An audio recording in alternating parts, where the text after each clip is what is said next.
Καμία σχέση δεν έχει η συμμετοχική δημοκρατία με την άμεση δημοκρατία.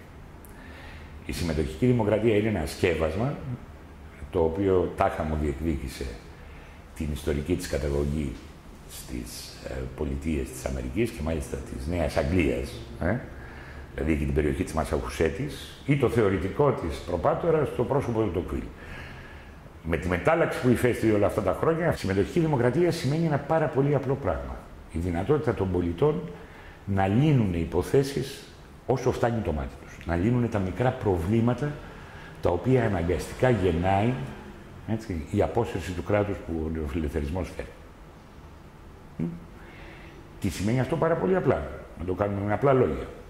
Θυμάμαι μια φορά τη συζήτηση στην τηλεόραση όπου κάποιος γονέας ενός σχολείου της Πάτρας παραπονιόταν γιατί είχαν κοπεί έτσι, τα χρήματα προς το σχολείο. Είχαν γίνει για όλη τη χρονιά, αν είναι δυνατόν, 2.600 όλα τα έξοδα που θα έκανε αυτό το σχολείο. Και μάλιστα το χειροκρότησε ο τότε αντιπρόεδρος της Βουλής, ας πούμε, και ο Δημοκράτης Τραγάκης, λέγοντας ότι, εν πάση περιπτώσει, αυτό είναι αναγκαστικό και σαν να λάβουν οι γονείς το επιπλέον βάρος. Συμμετοχική δημοκρατία, κοινωνία των πολιτών, σε αυτή την οπτική σημαίνει πάρα πολύ απλό αυτό το πράγμα. Ότι αφού ο νεοφιλελευθερισμός αποσύρει τη δημόσια δαπάνη για τη λειτουργία αυτού του σχολείου, πρέπει οι γονείς να πληρώσουν από την τσέπη τους, να αυτενεργήσουν, δηλαδή. Στην ουσία να πληρώσουν από την τσέπη τους, έτσι, λεφτά για το πετρέλαιο για να μην ξυλιάσουν τα παιδιά τους. Τόσο απλά και τόσο συγκεκριμένα. Αλλά προσέξτε. Με αυτό που θα ασχοληθούν οι γονείς είναι με το συγκεκριμένο σχολείο ή με το δρόμο που φτύρεται και γεμίζει τρύπες. Από εκεί και πέρα όμως ματιά δεν θα έχουν πάνω στα συνολικά πολιτικά προβλήματα. Αυτά θα τα επιλύσουν οι ελίτ, οι επιτυχημένες ελίτ με βάση το σχήμα που είπα πριν. Έτσι. Αυτές που ο κοινωνικός δαρβινισμός ανέδειξε ως τις πιο ικανές. Κατά συνέπεια, αυτό όλο το σχήμα που το βλέπουμε να διεκδικείται μερικές φορές λανθασμένα και από ανθρώπους της αριστεράς, οι οποίοι ορκίζονται στο όνομα της συμμετοχικής δημοκρατίας. Σχήμα που έφερε στην Ελλάδα, μην το ξεχνάμε, ο Γιώργος Παπανδρέου. Δεν είναι.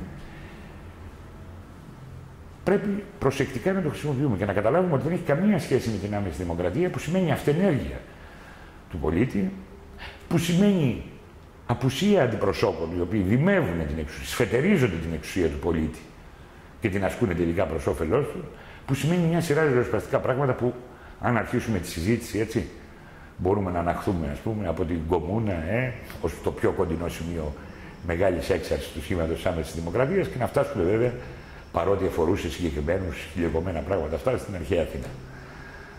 Κατά συνέπεια, βεβαίως, η συμμετοχική δημοκρατία είναι ένα σκεύασμα το οποίο φτιάχνεται ουσιαστικά για να αποστερήσει την πολιτική εξουσία των μαζών.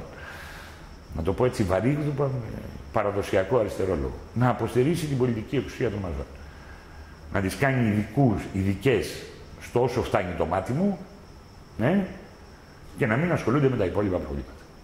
Δεν είναι χαρακτηριστικό, και για να φέρω ένα παράδειγμα από τη ζωή μας εδώ σε αυτή την πόλη, ότι ένα μείζον πείραμα υποτίθεται συμμετοχικής δημοκρατίας που ήταν η περίφημη αγορά στον Κυψέλη, ουσιαστικά έτσι κόπηκε στη ρίζα του από αυτούς που διακηρύσουν ότι είναι υπέρ της συμμετοχικής δημοκρατίας. Γιατί κόπηκε στη ρίζα του?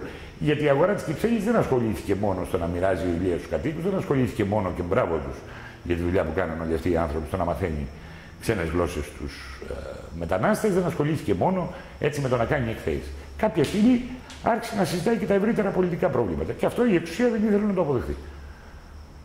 Βλέπουμε δηλαδή πόσο εύθραστο και περιορισμένο πάνω απ' όλα είναι το σχήμα της συμμετοχικής δημοκρατίας.